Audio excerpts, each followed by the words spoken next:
This video I'm showing off a few of the fantasy miniatures I just got finished painting, and there's only 4 of them this around. I'll do another video here of all essential theme, but this one's just various assortments I picked up from the local stores. So let's start with this one. Well, I said local stores, but this one I got from eBay.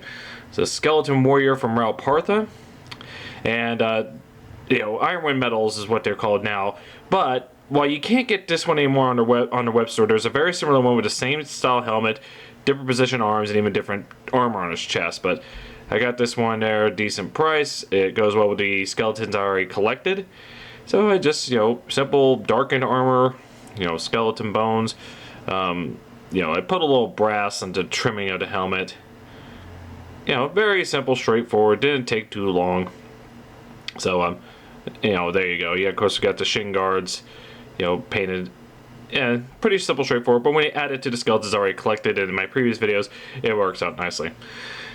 This one I did, got this on a discounted price. This is from the Free Blades games by DGS, is that right?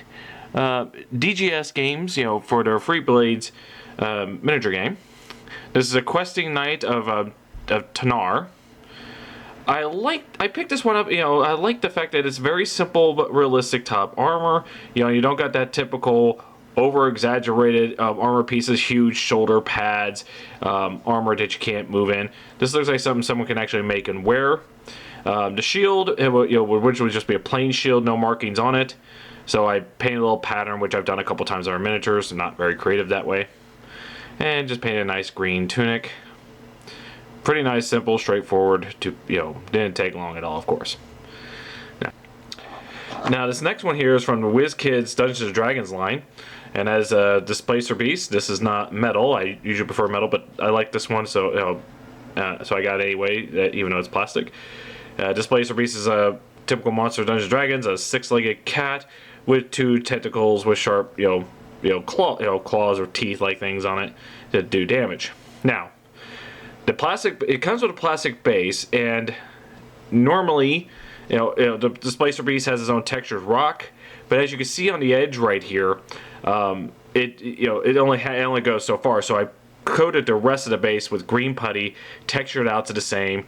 So where if you look closely on the edge there, you can see where the original base, where the Displacer Beast sits on, you know, ends, and where the green stuff sort of meets.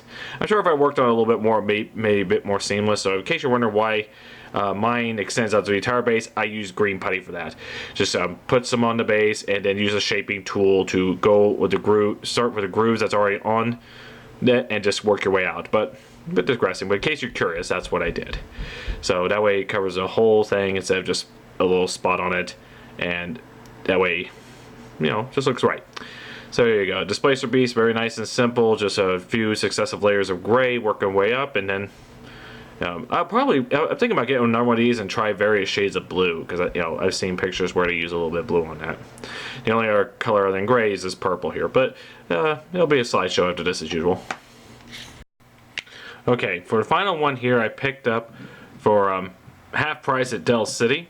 And they're in the gaming store there. So for 15 bucks, it's usually a $30 miniature. That is Narthalisk from Reaper Miniatures.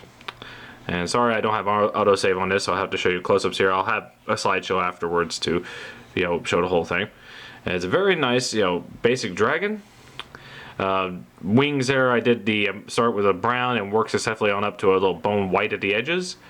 You know, underbelly scales, I use a yellow ochre.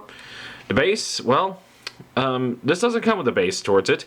I had to get a plastic base here, and I even had to put, because I didn't want it sitting on its tail, you know, without the base, so I decided to attach it to one. It comes with its own feet standing on top of rocks, but I use a little green stuff there so where it perfectly balances out. And then I just put some texturing, you know, grass and some bushes right here to give a nice effect. So very nicely done. Close up at the eyes and everything, but again, slideshow will probably show better. But yeah, very nicely worked here. Okay, so those are my miniatures I picked up here. Slideshow afterwards, and you know, hope you all enjoy this. Thank you all for watching. You have a nice day.